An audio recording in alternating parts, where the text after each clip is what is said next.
Count के परिवार का कचरा। अध्याय 27। अब तक सब कुछ ठीक चल रहा था, इसलिए केल को डर नहीं लगा।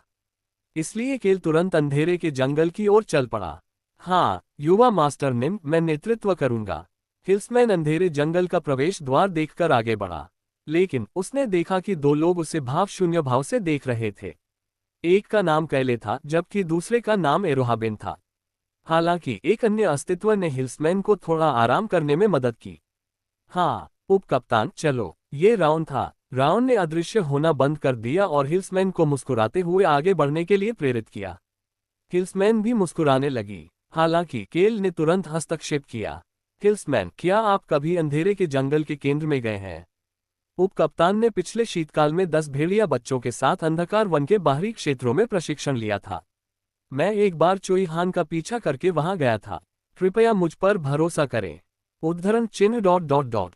ठीक है। केल ने हिल्समैन को जल्दी चलने के लिए इशारा किया। हिल्समैन ने अपना सिर हिलाया और चलना शुरू कर दिया। केल इत्मीनान से उसके पीछे गया और बगल की ओर देखने लगा। एरोहाबेन पहले से ही चुप था। क्या कुछ गड़बड़ है एरोहाबेन ने? एरोहाबेन ने कैले की ओर देखा और बोलना शुरू किया। आपके पास भी ब्लू वुल्फ जनजाति के 10 बच्चे हैं। हाँ, हंस वर्तमान में ओबर क्षेत्र से लौटने के बाद 10 वुल्फ बच्चों के साथ हैरिस गांव में रह रहा था। उन सभी ने केल की अप्रत्याशित यात्रा का स्वागत किया। गोल्ड ड्रैगन ने बुदबुदाना शुरू कर दिया। उद्धरण चिन्ह डॉट डॉट डॉट। 6 प्राचीन शक्तियां, सभी प्रकार के जानवर और यहां तक कि कई शक्तिशाली मनुष्य। जीने का ये कितना थका देने वाला तरीका है। केल को अचानक शब्द नहीं सूझ रहे थे। अब जब उसने इस बारे में सोचा तो उसे लगा कि वह वाकई एक थका देने वाली जिंदगी जी रहा है। Tusk tusk. एरोहाबेन ने अपना सिर हिलाया और अपनी जीभ चटकाए।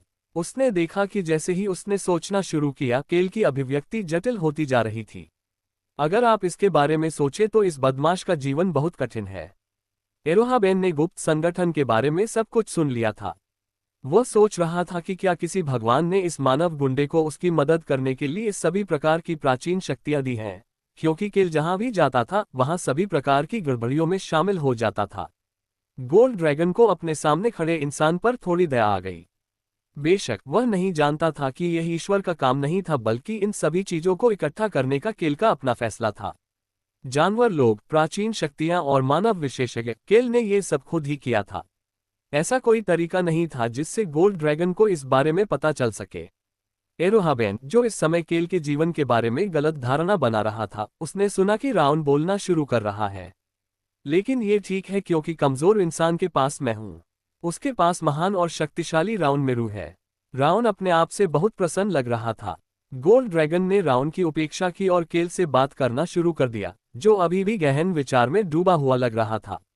आप बहुत मेहनत कर रहे हैं। केल ने अपना सिर हिलाया। उद्धरण चिन्ह डॉट डॉट डॉट। ऐसा ही लगता है। मुझे जल्दी से सब कुछ खत्म करना होगा। उसे सब कुछ खत्म करना था ताकि वह खेल सके, ताकि वह अपने बिस्तर पर लौट सके और अपनी मर्जी से सो सके। केल की आलसी जीवन की इच्छा और अधिक बढ़ने लगी। प्राचीन ड्रैगन, जो लगभग 1000 वर्षों से जीवित था, ने मनुष्य को अपने भाग्य के बारे में सोचते देखकर सहजता से टिप्पणी की। आप मुझे बता सकते हैं कि आपको क्या परेशान कर रहा है? उद्धरण चिन्ह डॉट डॉट डॉट। वास्तव में केल की पुतलियां एक क्षण के लिए धुंधली हो गईं, फिर सामान्य हो गईं। एरोहाबेन ने जीभ चटकाए और सिर हिलाया। तस्क तस्क। हाँ, केल को लगने लगा कि एरोहाबेन कम से कम एक बार तो उसकी मदद करेगा। केल मुस्कुराने लगा। गोल्ड ड्रैगन को अच्छा लगा। उसे लगा कि इंसान ने जो कुछ कहा था उससे वह खुश है। हालांकि समूह में एक व्यक्ति कुछ और ही महसूस कर रहा था। उद्धरण चिन्ह डॉट डॉट डॉट। युवा मास्टर निम, यह क्या है? उद्धरण चिन्ह डॉट डॉट डॉट। राक्षस अजीब हैं। जंगल के किनारे पर राक्षस अजीब हरकतें कर रहे थे। केई हफ केई। एक भूत जो ठीक से सांस भी नहीं ले पा रहा था, घास की ओर भाग गया। Boom boom boom. चूहों जैसे दिखने वाले राक्षसों का एक समूह हिलते हुए अपना सिर जमीन पर पटक रहा था। हिल्समैन, जो राक्षसों को असमंजस से देख रहा था, ने जब केल द्वारा उनके समूह में किसी की ओर इशारा किया तो उसने जो कुछ हो रहा था उसे स्वीकार कर लिया। हमारे साथ एक वयस्क ड्रैगन है।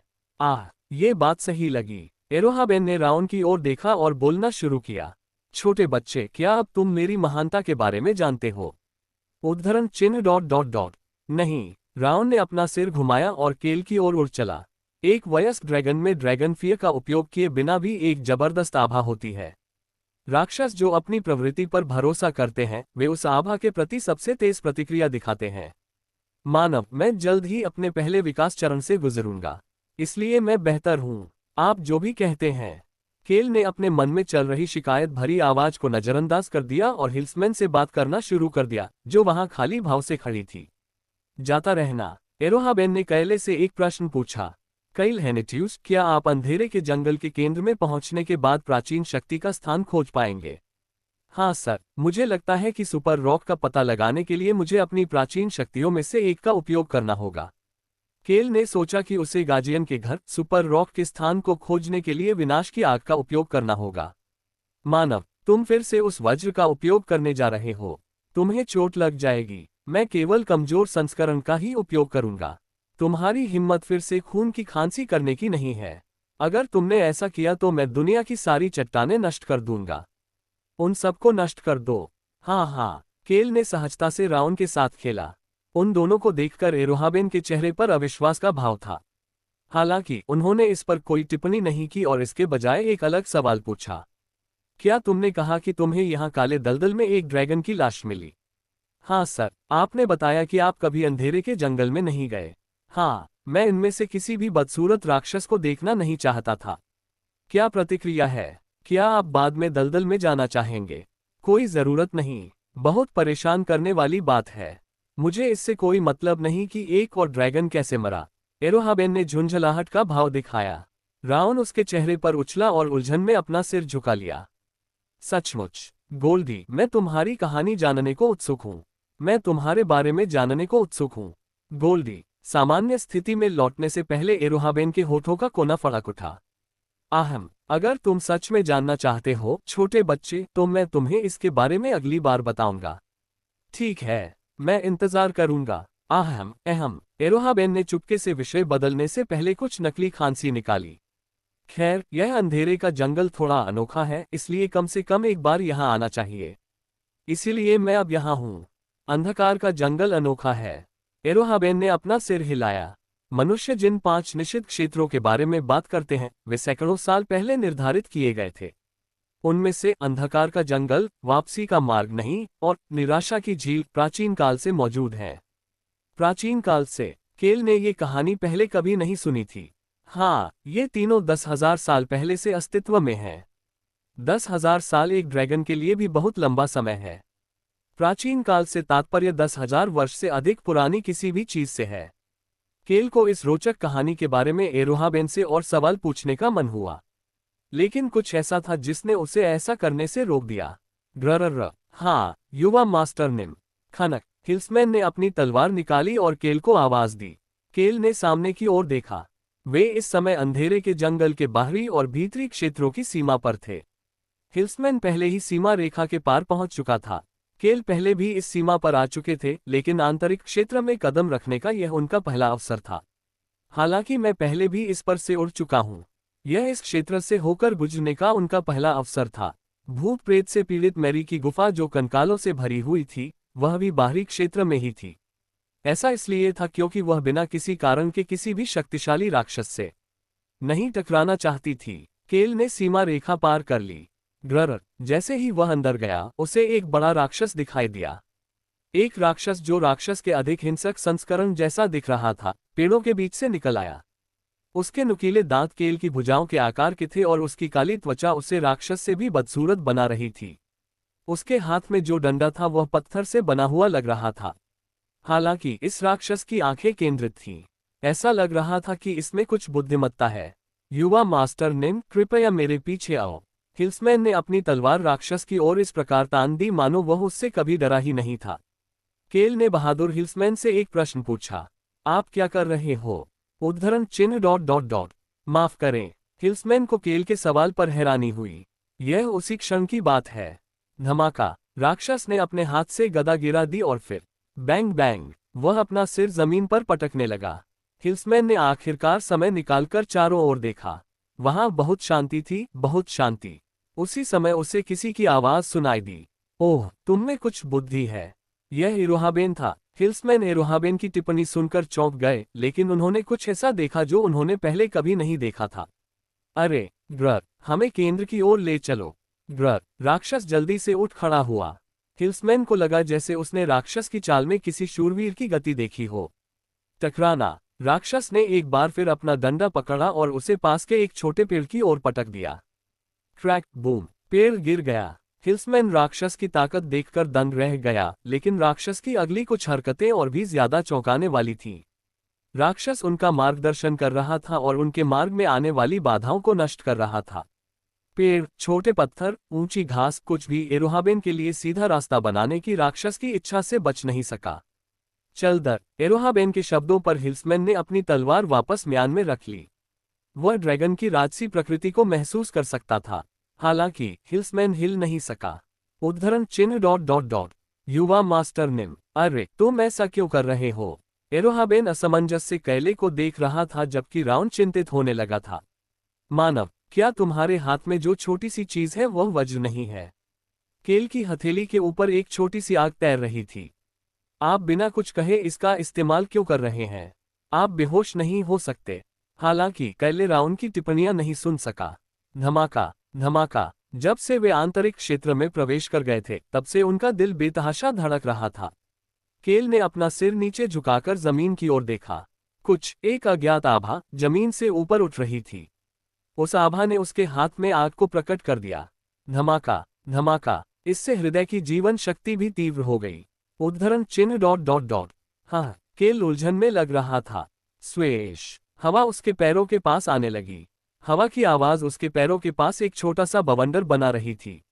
और अंत में पाट, उसके बाएं हाथ पर एक छोटी सी ढाल दिखाई दी। यह अविनाशी ढाल थी। उद्धरण ... यह अजीब है। यह बहुत अजीब है। केल को प्राचीन पुस्तक में पढ़ी हुई बात याद आई।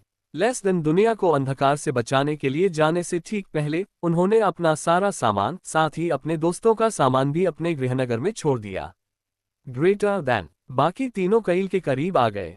एरोहाबेन कैल को ऐसे देख रहा था जैसे वह किसी दिलचस्प प्राणी को देख रहा हो, जबकि राउंड चिंता से चिल्ला रहा था। मानव, क्या हो रहा है? क्या गड़बड़ है? क्या तुम्हारी प्राचीन शक्तियां टूट गईं? केल ने धीरे धीरे बोलना शुरू किया। उद्धरण चिन्ह ... मुझे अब यह महसूस होने लगा है कि यह कहाँ है। यह एक यूरेका क्षण था। केल ने तेजी से चलना शुरू किया। उसने एरोहाबेन की ओर देखा और बोलना शुरू किया। चल दर, मैं नेतृत्व करूंगा। एरोहाबेन, जो कैले को दिलचस्पी से देख रहा था, कैले के सामने चलने लगा।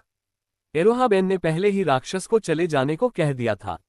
मेरे पीछे आओ। एरोहाबेन के आदेश पर केल ने अपना सिर हिलाया और अंधकार के जंगल के केंद्र की ओर चल पड़ा। एरोहाबेन तेजी से आगे बढ़ रहा था, जबकि केल उसके साथ बने रहने के लिए पवन की ध्वनि का प्रयोग कर रहा था। राउंड ने हिल्समैन पर शीघ्रतापूर्ण जादू का प्रयोग किया ताकि हिल्समैन उनके साथ बराबरी बनाए रख सके। केल एरोहाबेन को बता रहा था कि उसे कहाँ जाना है। चलो बाईं ओर मुड़े। धमाका धमाका। उसके शरीर में मौजूद प्राचीन शक्तियां और उसके पैरों के नीचे की जमीन उसे बता रही थी कि उसे कहाँ जाना है। इसे शब्दों में बयां करना असंभव था। उत्तर पश्चिम की ओर, अब पूर्वोत्तर की ओर। कुछ देर बाद केल अंततः रुक गया। वे आंतरिक क्षेत्र की उत्तरी सीमा के पास थे। केल को इस स्थान पर एक चट्टान दिखाई दी। यह एक बड़ा पत्थर था जो केल से लगभग 3 गुना ऊंचा था। यह बिल्कुल एक सामान्य पत्थर की तरह लग रहा था जो हेनिट्यूस क्षेत्र में कहीं भी पाया जा सकता है। क्या ये यहाँ है? एरोहाबेन ने कैले की ओर देखा और पूछा। हालांकि उसे कैले का जवाब सुनने की जरूरत नहीं थी। मुझे लगता है कि यह है। केल मुस्कुरा रहा था। वे बेकाबू होकर दौड़ रहे हैं। केल के शरीर के अंदर की 4 प्राचीन शक्तियां बेलगाम हो गई थीं। उद्धरण ... गंभीरता से, क्या सुपर रॉक के मित्र वास्तव में उन प्राचीन शक्तियों के मालिक थे जो उसने अब तक हासिल की थी? केल धीरे धीरे फिर से मुस्कुराने लगा। यह उसी क्षण हुआ। क्रैकल, केल की दाहिनी हथेली के ऊपर तैर रही आग चट्टान की ओर उड़ने लगी। पत्थर और आग एक दूसरे से संपर्क में आए। रंबल, जैसे ही दोनों का संपर्क हुआ, पत्थर हिलने लगा। केल को अपने पैरों के नीचे गड़गड़ाहट महसूस हो रही थी। चट्टान अपने आप टूटने लगी। उस समय केल के मन में एक विदेशी आवाज गूंजने लगी। यह एक गंभीर आवाज थी जो किसी नेक इंसान की लग रही थी। मैं सही जगह पर आया हूँ। केल को बहुत चक्कर आ रहा था। मेरे अग्नि मित्र, तुम अंततः आ ही गए। मेरे शाश्वत शत्रु और मित्र, मैं एम। वह गहरी आवाज घबरा गई। हुँ, आवाज भी बहुत उलझन भरी लग रही थी। योजक चिन्ह डॉट डॉट डॉट। क्या हो रहा है? डरावने विशालकाय कोबलस्टोन के मालिक उस गहरी आवाज ने घबराई हुई आवाज में बोलना शुरू किया। कंजूस चोर, रोने वाले और यहाँ तक कि पेटू के साथ क्यों है? कंजूस व्यक्ति विनाश की आग था। चोर पवन की ध्वनि था। रोने वाला बच्चा हृदय की प्राण शक्ति था। लोलुपता अविनाशी ढाल होना चाहिए। आप कौन हैं? केल ने बोलना शुरू किया। मेरा नाम कैलेहेनिट्यूज है। यूरेका! हिल्समैन ने अचानक अपना परिचय देते हुए केल की ओर असमंजस में देखा। हालांकि कोई था जो उसके कंधे को पकड़कर उसे पीछे धकेल रहा था। स्थिर खड़े रहो। माफ करें। हैक, हाँ सर, यह इरोहाबेन था। राउन इरोहाबेन के बगल में था और अपने छोटे पंजों से अपना सिर ऊपर उठाए हुए केल को देख रहा था। हमारा इंसान अजीब स्थिति में है। प्रकृति की सभी प्रकार की शक्तियां इस समय केल को घेरे हुए थीं, जबकि पृथ्वी की शक्तियां चट्टान की दरारों के बीच से बाहर आ रही थीं। इरोहाबेन ने भी ये देखा और पीछे हट गए। प्राचीन शक्तियां आपको खुद ही अर्जित करनी पड़ती थीं। दूसरे लोग मदद के लिए हस्तक्षेप नहीं कर सकते थे। वे व्यक्ति की रक्षा के लिए पहरा दे सकते थे, लेकिन इरोहाबेन को नहीं लगता था कि ड्रैगन को किसी इंसान की रक्षा करने के स्तर तक गिरना चाहिए। गोल्डी, चलो उसकी रखवाली करें। बेशक, हमेशा कुछ अपवाद रहे हैं। इरोहाबेन ने राउन को नजरअंदाज कर दिया, जिसने हिल्समैन को अपने साथ कैले के चारों ओर पहरा देने के लिए ले जाने से पहले आह भरी।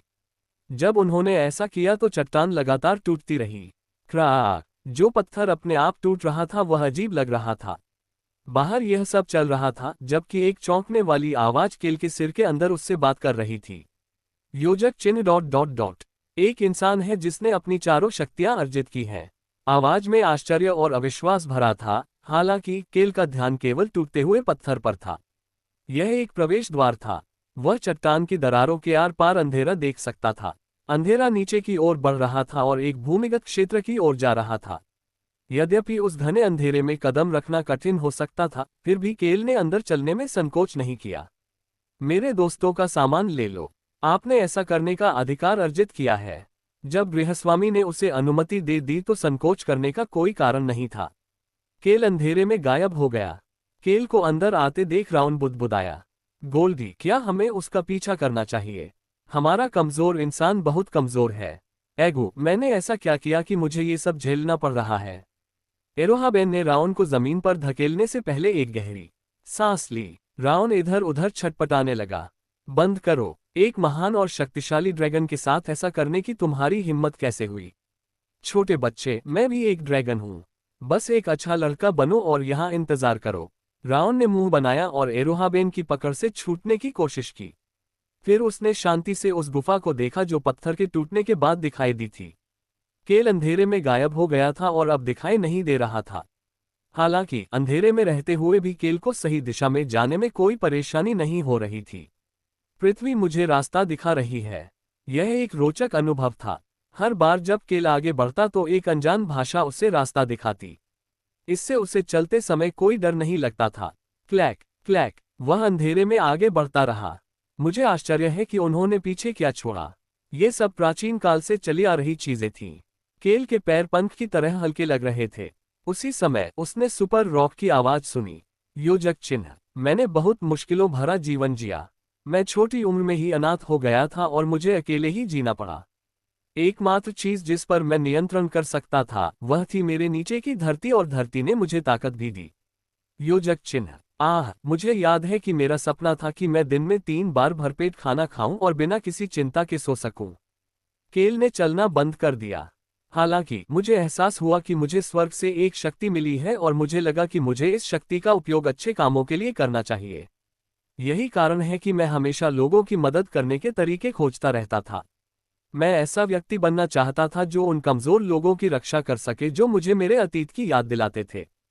केल ने अपनी दोनों बाहें पार की और चुपचाप आवाज सुनने लगा। और मुझे उस जीवन पर कोई पछतावा नहीं है जिसे मैंने चुना। केल के होठ मुड़ने लगे। योजक चिन्ह। हालांकि अगर किसी बात का मुझे अफसोस है तो वह यह है कि मैं अपनी मान्यताओं पर बहुत ज्यादा अड़ा रहा। मैंने कमजोरों की रक्षा करने का फैसला किया तब भी जब मुझे पता था कि मेरे दोस्त खतरे में हैं। योजक चिन्ह। मैंने कमजोरों की रक्षा की, हालांकि मेरे सभी दोस्त मर गए। योजक चिन्ह। यही कारण है कि उनके चले जाने के बाद मैं केवल यही कर सकता था कि उनका सामान ढूंढूं। योजक चिन्ह। अंततः इससे पहले कि मैं उनकी संपत्ति उन लोगों तक पहुंचा पाता जिन्होंने अपनी शक्तियां अर्जित की थीं, मैं इस दुनिया को छोड़कर चला गया। योजक चिन्ह। लेकिन मुझे खुशी है कि मैं इस भूमि की रक्षा करने में सक्षम रहा। केल ने एक बार फिर चलना शुरू कर दिया। आवाज जो कह रही थी उस पर और अधिक ध्यान देने का कोई कारण नहीं था। आवाज का मालिक अलग था। वह केल की तुलना में बहुत अलग था। केल खुद को और अपने लोगों को दूसरों से ज्यादा महत्वपूर्ण मानता था। किसी और की रक्षा करते हुए मरना, ऐसा कुछ करने की उसकी कोई इच्छा नहीं थी। हमारे समान होने का कोई कारण नहीं है। मैं खुश था, हालांकि मुझे दुख था कि मैं अपने दोस्तों को उनकी मृत्यु से पहले नहीं देख सका। मुझे दुख था कि मैं उनकी संपत्ति उनके उत्तराधिकारियों को नहीं दे सका। मुझे दुख था कि मैं भी मरने से पहले अपनी शक्ति किसी को नहीं दे सका। केल को अंधेरे के अंत में एक धुंधली रोशनी दिखाई दे रही थी। वह तेजी से चलने लगा। जल्द ही उसे ऐसा लगा कि प्रकाश उसके ठीक सामने है। चमक, वह एक बार फिर देख सकता था। उसी क्षण वह गहन आवाज एक बार फिर बोलने लगी, ये वही है जो मैं पीछे छोड़ आया हूं। छत पर एक बड़ा क्षेत्र दिखाई दिया जिससे पूरा क्षेत्र प्रकाशित हो गया। केल को झटका लगा। उद्धरण चिन्ह डॉट डॉट डॉट। क्या यह अद्भुत लग रहा था। मैं भौतिकवादी नहीं था, लेकिन मैंने इस जगह पर ध्यान दिया क्योंकि मैं अपने दोस्तों के उत्तराधिकारियों को एक जर्जर जगह पर नहीं आने दे सकता था। वह संगमरमर के खंभों से बनी 5 मंजिला भव्य इमारत देख सकता था। दीवारें, खंभे और छत साधारण थे, लेकिन उन्हें इस तरह से रखा गया था कि वे आकर्षक दिखें। खिड़की के फ्रेम, दरवाजे और दरवाजे के हैंडल सभी ऐसे लग रहे थे जैसे किसी विशेषज्ञ ने कई रातें ध्यान से उन्हें तराशने में बिताई हों। ये हेनिट्यूज एस्टेट यहाँ तक कि युवराज के महल से भी अधिक भव्य था। विला के सामने एक बगीचा भी था। हालांकि वहां कोई पेड़ नहीं था, फिर भी वहां कई आकर्षक मूर्तियां थीं। वहां संगमरमर से बना एक फव्वारा भी था, हालांकि उसमें से पानी नहीं बहता था। बहुत खूब, मेरा घर थोड़ा अच्छा है। थोड़ा, ये बहुत बढ़िया है। ये व्यक्ति आश्चर्यजनक रूप से भौतिकवादी था। केल मुस्कुराने लगा। हालांकि जैसे ही उसने विला के किनारे कुछ देखा, उसकी मुस्कान गायब हो गई। उद्धरण चिन्ह डॉट डॉट डॉट। वह क्या है? उसने कुछ ऐसा देखा जिससे उसे अशुभ अनुभूति हुई। वहां एक बड़ा पत्थर का खंभा था जो धातु की जंजीरों से घिरा हुआ था। इसके अलावा खंभे के चारों ओर ताबीज जैसे दिखने वाले कागज लगे हुए थे। इतना ही नहीं, बीच में पत्थर के खंभे के चारों ओर एक जादुई घेरा भी था जो गहरे लाल रंग से चमक रहा था। यह सोचना आसान था कि यह एक पत्थर का खंभा था जिसने किसी दानव, भूत या यहाँ तक कि किसी दानव भगवान को बंद कर दिया था। केल धीरे धीरे खंभे से दूर चला गया। उसी क्षण वह गहन आवाज फिर से बोलने लगी, इस जगह के बारे में एक दुखद सच्चाई है। केल जानना नहीं चाहता था। हालांकि हमेशा की तरह केल प्राचीन शक्ति के मालिक को बोलने से नहीं रोक सका। जब मैं जिंदा था तो मैंने देखा कि यहाँ ऐसे राक्षस थे जिन्हें मैं महाद्वीप में कहीं और नहीं देख सकता था। वे पूर्वी महाद्वीप से आए राक्षस थे। यही बात अंधेरे के जंगल के बारे में भी थी जिसके बारे में केल को पता था। वहां पूर्वी महाद्वीप से आए राक्षसों के साथ साथ कई उत्परिवर्ती राक्षस भी थे। इस गुफा में प्रवेश करने के बाद मुझे इसके पीछे के रहस्य का पता चला। शायद केल की नजर बदसूरत पत्थर के खंभे की ओर मुड़ गई। इस गुफा में एक रहस्यमयी रास्ता था जो पूर्वी महाद्वीप से जुड़ता था। जो राक्षस गलती से उस रास्ते में घुस गए, वे इस पश्चिमी महाद्वीप को पार कर गए। वे रास्ते में उत्परिवर्तित हो गए और अधिक शक्तिशाली और अधिक हिंसक हो गए। केल ने अपने हाथों से अपना चेहरा साफ किया, लेकिन ये रास्ता इंसानों, कल्पित बौनों या बौनों को भी नहीं जाने देता था। केवल राक्षस ही इस रास्ते से जा सकते थे। मेरे दोस्त और मैं इस रास्ते के रहस्यों को समझने में असमर्थ थे। हम केवल इतना कर सकते थे कि दोनों तरफ के प्रवेश द्वार पर बैरिकेड लगा दिए ताकि शक्तिशाली उत्परिवर्तित राक्षसों को पार करने से रोका जा सके। मैंने पश्चिमी प्रवेश द्वार की रक्षा की। उसे एक बार फिर से कुछ बेकार बात पता चल गई थी। यह एक मजबूत मुहर है जो कम से कम 100,000 साल तक टिकेगी। केवल मेरी शक्ति वाला कोई व्यक्ति ही निर्धारित समय सीमा से पहले मुहर को हटा सकता है। केल की भौहें थोड़ी कम हो गईं। प्राचीन समय केवल 10,000 वर्ष पहले का था। केल ने क्षेत्र के चारों ओर देखा। यहाँ विला और बगीचे के बगल में बहुत जगह थी। जब वह विला की ओर जा रहा था तो उसके चेहरे पर गहरी मुस्कान थी। उसके पास ऐसा करने के अलावा कोई विकल्प नहीं था। विनाश की आग उसके आने के बाद से ही विला की ओर इशारा कर रही थी। ये हवा की आवाज, अविनाशी ढाल और हृदय की जीवन शक्ति के लिए भी वही थी। प्रवेश करना। घर का मालिक उसे भी अंदर आने को कह रहा था। चीख। वह दरवाजा जो कम से कम 10,000 साल पुराना था, अभी भी ठीक से काम कर रहा था। ये कैसे संभव था? अंदर आते ही केल के मन में यही विचार आया। Clack clack. फर्श संगमरमर का बना था। केल एक खूबसूरत लैंप और कई तरह की मूर्तियों के सामने से गुजरा और फिर खाली पहली मंजिल के हॉल में इधर उधर देखने लगा। उसे एक सीढ़ी दिखाई दी जो 5वीं मंजिल तक जाती थी। ये तीसरी मंजिल पर है। केल सीढ़ियों पर चढ़ गया। उन पर बहुत धूल जमी थी, लेकिन सुंदरता छिप नहीं पा रही थी। वहां खाली कमरे थे और दूसरी मंजिल पर एक सुंदर छत थी। केल जल्दी से तीसरी मंजिल पर पहुंचा। तीसरी मंजिल पर भी कई कमरे थे। ये भीतरी 4 कमरे हैं। केल सबसे दूर के कमरों की ओर बढ़ा और पहले कमरे के दरवाजे के सामने खड़ा हो गया। जैसे ही उसने धक्का दिया, दरवाजा खुल गया और वह कमरे के अंदर देख सका। हो सकता है कि उस पेटू को सिर्फ खाने में ही दिलचस्पी रही हो और उसने कोई भी गहना कोने में रख दिया हो। इसीलिए मैंने उन्हें सुरक्षित रखा। पवित्र। वह रत्नों से भरा एक कांच का डिस्प्ले केस देख सकता था। केल अगले कमरे में चला गया। रोने वाले बच्चे में बहाली की शक्ति थी, लेकिन वह बहुत काया था। रोने वाले बच्चे ने हमेशा हथियार इकट्ठा किए, इसलिए हालांकि वे सामान्य हथियार थे, मैंने उन सभी को रख लिया। रोने वाले बच्चे के कमरे का निरीक्षण करने के बाद केल अगले कमरे में चला गया। चीख। धमाका। ये वह पैसा है जिसे कंजूस ने जमा किया था, लेकिन मुझे नहीं पता कि यह अभी भी वही मुद्रा है या नहीं। लेकिन यह उपयोगी होना चाहिए क्योंकि वे सोने और चांदी के सिक्के हैं। मैंने उन्हें उसके लिए सुरक्षित रखा है। हा। केल ने अंतिम दरवाजा खोला। चोर ने हर चीज का रिकॉर्ड रखा। उसने जो चीजें चुराई, उसकी ताकत, साथ ही उसका अपना गुप्त ठिकाना। मैंने सब रिकॉर्ड रखा। उसने सब कुछ रख लिया। कोई इतना अच्छा इंसान कैसे हो सकता है? हा। केल काफी समय बाद पहली बार बिना किसी संकोच के हंस सका। इस समय वह उत्तरी गठबंधन, आम और बाकी सब कुछ भूल गया था। क्यों? केल ने तीसरी मंजिल पर स्थित अन्य 3 कमरों की ओर देखा। उसकी निगाहें उम्मीदों से भरी थीं। वह जल्दी से अन्य 3 कमरों के दरवाजे खोलने के लिए आगे बढ़ा। मम्मा, ये वो चीजें हैं जो मैंने इकट्ठी की हैं। जब भी लोग मुझे कुछ देते थे तो मैं उन्हें सहेज कर रखता था। चीख चीख चीख। सभी 3 दरवाजे खुले थे और केल अंदर देख सकता था। केल ने फिर से अपने हाथों से अपना चेहरा साफ किया। मैं बहुत खुश हूँ। सुपर रॉक गार्जियन ने जो चीजें एकत्र की थीं, उनमें गहने, सोने के सिक्के और कुछ अजीब वस्तुएं भी थीं।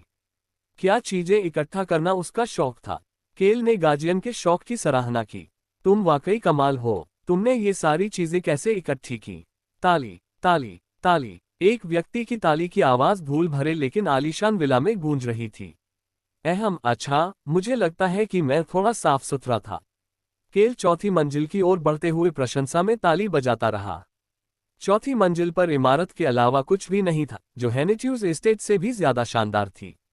ये बात केल को खुश करने के लिए काफी थी क्योंकि वह 5वीं मंजिल तक चला गया था। 5वीं मंजिल पर केवल एक कमरा था। यह मेरा कमरा है। यद्यपि ये केवल एक कमरा था, लेकिन इसमें संपूर्ण 5वीं मंजिल शामिल थी, जिसमें अध्ययन कक्ष, एक शयन कक्ष और एक कार्यालय शामिल था, और ये सभी बिना किसी दीवार के आपस में जुड़े हुए थे। केल को कमरे के बीच में एक संगमरमर की वेदी दिखाई दे रही थी। वह केल की कमर जितनी ऊंची थी। वेदी सीधी थी और उस पर कई सुंदर चित्र अंकित थे। इसके अलावा इसे कई रत्नों से सजाया गया था, और उस वेदी के ऊपर उद्धरण चिन्ह ... सुपर रॉक। वहां एक छोटा सा पत्थर था जो एक बच्चे की मुट्ठी से भी छोटा था। यह स्पष्टता डरावना विशालकाय कोबलस्टोन था। यही मेरी शक्ति है। उद्धरण ...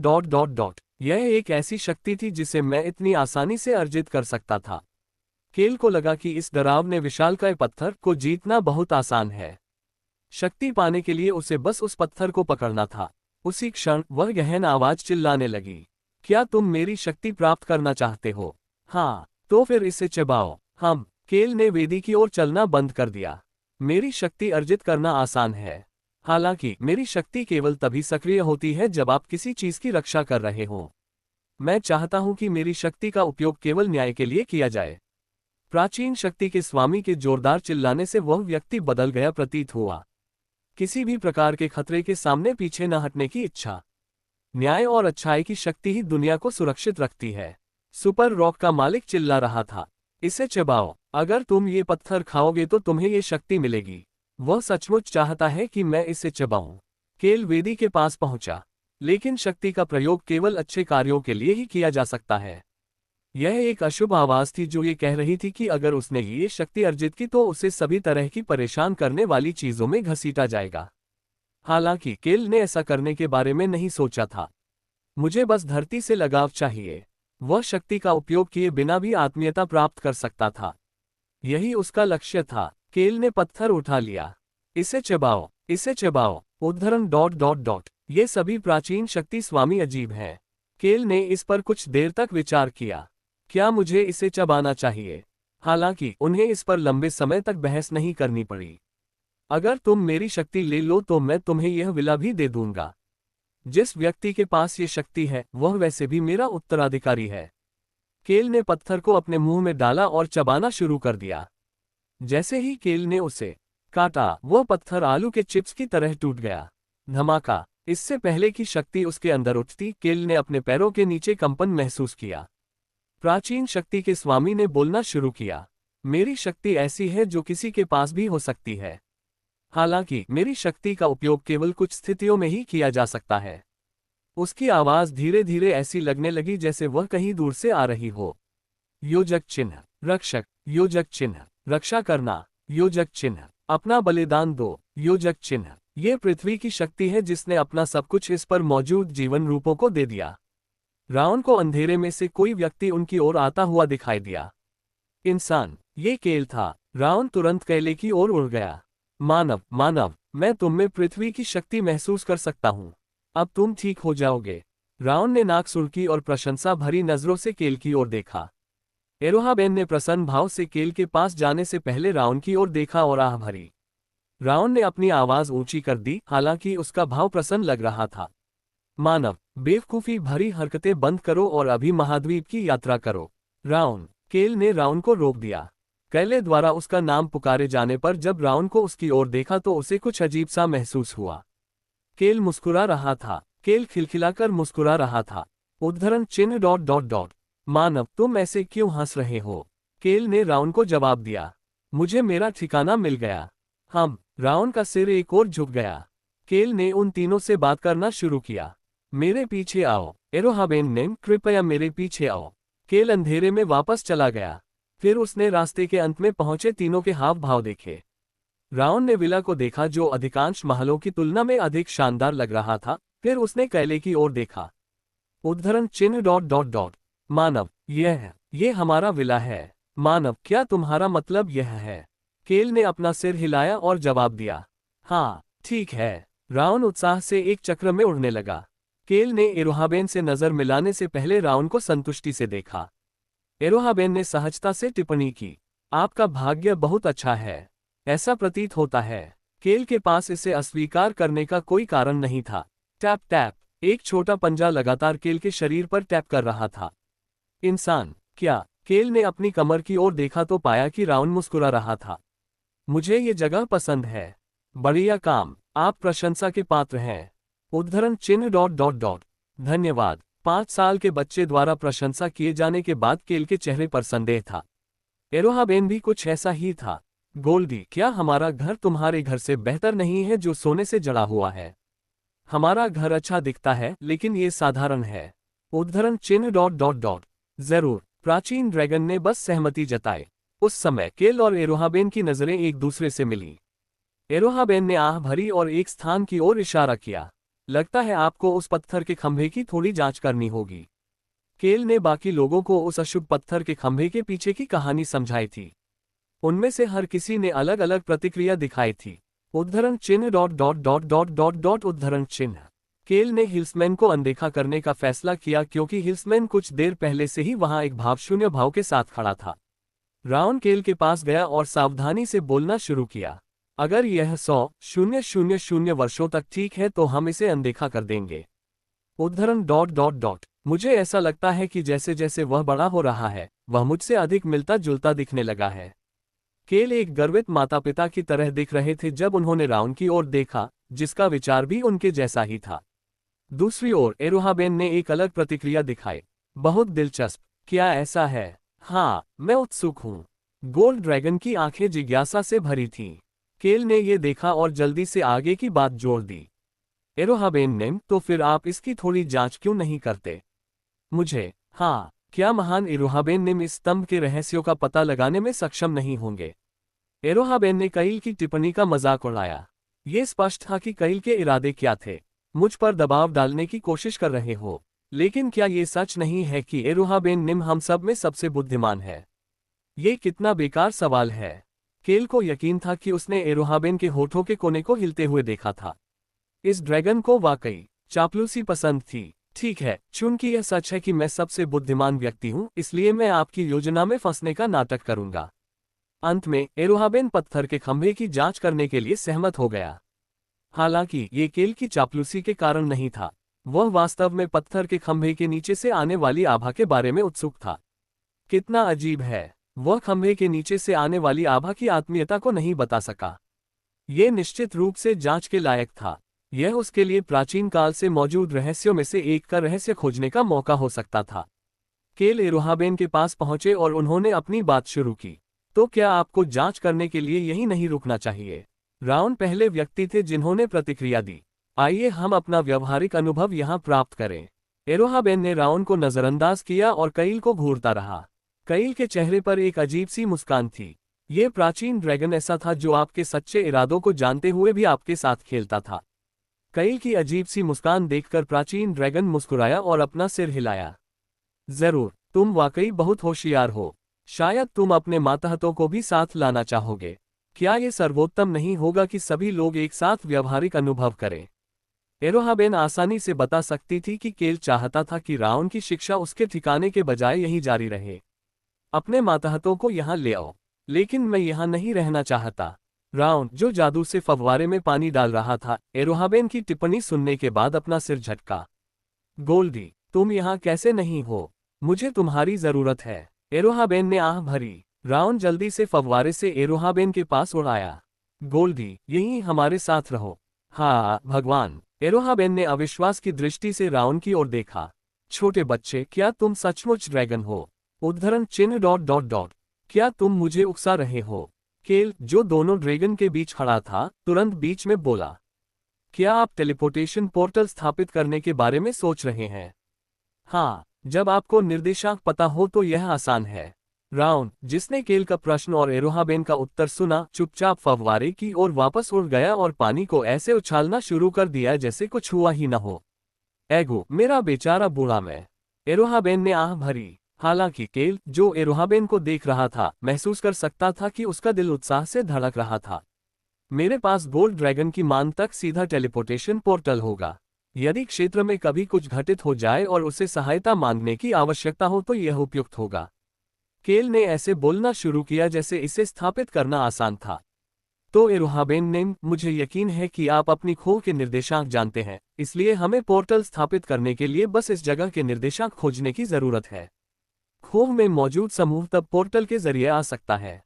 हाँ, मैं इसे जल्दी से ठीक कर दूंगा क्योंकि यह परेशान करने वाला है। केल ने गर्मजोशी से एरोहाबेन की ओर देखा, जिसने कहा कि वह इसे जल्दी से कर देगा क्योंकि यह कष्टप्रद था। इस ड्रैगन का निश्चित रूप से एक कोमल पक्ष था। मैं ये तुम्हारे साथ करूंगा। क्या मैं आपकी कोई मदद कर सकता हूं? केल ने राहत की सांस ली जब उसने देखा कि राउन और हिल्समैन भी मदद के लिए आगे आ रहे हैं। वह उस समूह के बारे में सोच रहा था जो जल्द ही यहां उनके साथ शामिल होने वाला था। वैसे भी, अगर यह प्रशिक्षण का समय है, क्या यह बेहतर नहीं होगा यदि वे कुछ अतिरिक्त प्रयास करें? उन्हें प्रेरणा के स्रोत की आवश्यकता हो सकती है। अब सभी लोग एक साथ इकट्ठे हो गए थे। वे सभी इस समय 5 मंजिला विला की पहली मंजिल के बड़े हॉल में बैठे हुए थे। केल ने हिल्समैन को हंस और 10 वुल्फ बच्चों को लाने के लिए भेजा था। टेलीपोर्टेशन पोर्टल बनने के बाद एल्फ पेनरिक के अलावा बाकी सभी लोग विला में चले गए। पेनरिक को खोह की रक्षा के लिए अकेला छोड़ दिया गया। इस जगह को देखकर वे अपना आश्चर्य छिपा नहीं सके। केल ने बोलना शुरू किया। चारों ओर देखो और दूसरी या चौथी मंजिल पर एक कमरा चुन लो। 5वीं मंजिल पर मेरा कमरा है। क्या हम यहाँ रहना जारी रखेंगे? हाँ। हंस की आंखें ऊर्जा से भरी थीं। म्याऊं, म्याऊं। ऑन और हॉर्न कईल के पास पहुंचे। राउन भी स्वाभाविक रूप से उन दोनों के साथ था। राउन ने केल की ओर देखा और बोलना शुरू किया। तो फिर हमारा कमरा 5वीं मंजिल पर है। उद्धरण चिन्ह डॉट डॉट डॉट। ये हमारा कमरा क्यों है? मेरा कमरा कब इन औसतन 8 साल के बच्चों का कमरा बन गया? हम मानव तो क्या हमारा कमरा कहीं और है? उद्धरण चिन्ह डॉट डॉट डॉट। आप जो चाहे करें। केल को भ्रमित बच्चों के साथ बातचीत करना परेशान करने वाला लगा क्योंकि वह जवाब दे रहा था। 5वीं मंजिल इन बच्चों के साथ साझा करने के लिए काफी बड़ी थी। केल ने बच्चों से अपनी नजर हटा ली और चारों ओर देखने लगा। बीकरॉक्स ने तुरंत सफेद दस्ताना निकालने से पहले सीढ़ियों की रेलिंग पर जमी धूल को छुआ। केल को समझ नहीं आया कि बीकरॉक्स के दिमाग में इस समय क्या चल रहा था। चोई हान के पास जाने से पहले केल ने विला को देखने के लिए इधर उधर घूम रहे सभी लोगों को देखा। चोई हान समूह में सबसे अधिक हैरान लग रहा था। उद्धरण चिन्ह डॉट डॉट डॉट। मुझे नहीं पता था कि अंधेरे के जंगल में ऐसी जगह मौजूद है। केल, जो चोई हान और रोजलिन के बीच खड़ा था, चोई हान की भावनाओं को समझ गया। वह यहाँ दसियों साल तक रहे और काफी कष्ट झेले, इसलिए ये समझ में आता है कि वह इस बात से परेशान होगा कि अंधेरे के जंगल में इतनी शांतिपूर्ण जगह मौजूद है। केल को रोजलिन की प्रशंसा भी बगल से सुनाई दे रही थी। 10,000 साल बाद भी यह कैसे ठीक है? ऐसा लगता है कि यह जगह सिर्फ 1 साल पहले ही खाली हुई है। रोजलिन ने केल की ओर देखा और अपनी भावनाएं साझा की। ठीक है, मिस रोजलिन, वाकई ऐसा ही लगता है। क्या ऐसा नहीं लगता कि इस जगह पर समय 10,000 सालों से रुका हुआ है? आप सही कह रहे हैं युवा मास्टर केल, ऐसा ही लगता है। समय रुक गया था, यही इस जगह की सटीक व्याख्या थी। रोजलिन ने चेहरे पर एक चमकदार मुस्कान के साथ केल की बात पर सहमति जताई। केल ने उसकी मुस्कान देखकर सहजता से यह बात जोड़ दी। मिस रोजलिन, क्या आप जानती हैं ये जगह क्या है? वह स्थान जहां तुमने पृथ्वी की शक्ति अर्जित की। ये सही है। केल ने एक बार फिर चारों ओर देखा। एरोहाबेन दूर खड़ा था, जबकि रॉन और बीकरॉक्स ऊपर चले गए थे। वह समूह के बाकी लोगों को भी देख सकता था। वे सभी मेरी आवाज सुनने की सीमा में हैं। ये पुष्टि करने के बाद कि हर कोई उसे सुन सकेगा, केल ने कुछ ऐसा कहा जिससे सभी के दिलों में आग लग गई। प्राचीन शक्ति के पूर्व स्वामी को संरक्षक के रूप में जाना जाता था। वुल्फ बच्चे, जो पहली मंजिल पर मूर्तियों की प्रशंसा कर रहे थे, उन्होंने अपने कान कैले की ओर लगाए। किंवदंती के अनुसार वह संरक्षक हैं जिन्होंने इस पूर्वोत्तर क्षेत्र की रक्षा की। वास्तव में लॉक और चोई हान, जो रोजलिन के बगल में थे, साथ ही बीकरॉक्स, जो सीढ़ियों के ऊपर थे, ने केल की बातों में दिलचस्पी दिखाई। वे इस जगह के मालिक के बारे में जानने में रुचि रखते थे। जब महाद्वीप अंधकार में डूबा हुआ था, तब उन्होंने अग्रिम मोर्चे पर खड़े होकर लोगों की रक्षा करने में कोई संकोच नहीं किया। कितना अद्भुत व्यक्ति है। ठीक, ये वही है जो उन्होंने यह विला मुझे छोड़ते समय कहा था। हर कोई स्वाभाविक रूप से इस बात में दिलचस्पी रखता था कि गार्डियन ने इस महंगे विला को केल को छोड़ते समय क्या कहा था। केल ने यह महसूस किया कि उसके बोलने से पहले ही लोग उस पर ध्यान केंद्रित कर रहे थे। इसे बचाओ। आवाज ने यह भी कहा कि रक्षा करो और बलिदान दो, लेकिन दूसरों को उन शब्दों के बारे में बताने की जरूरत नहीं थी।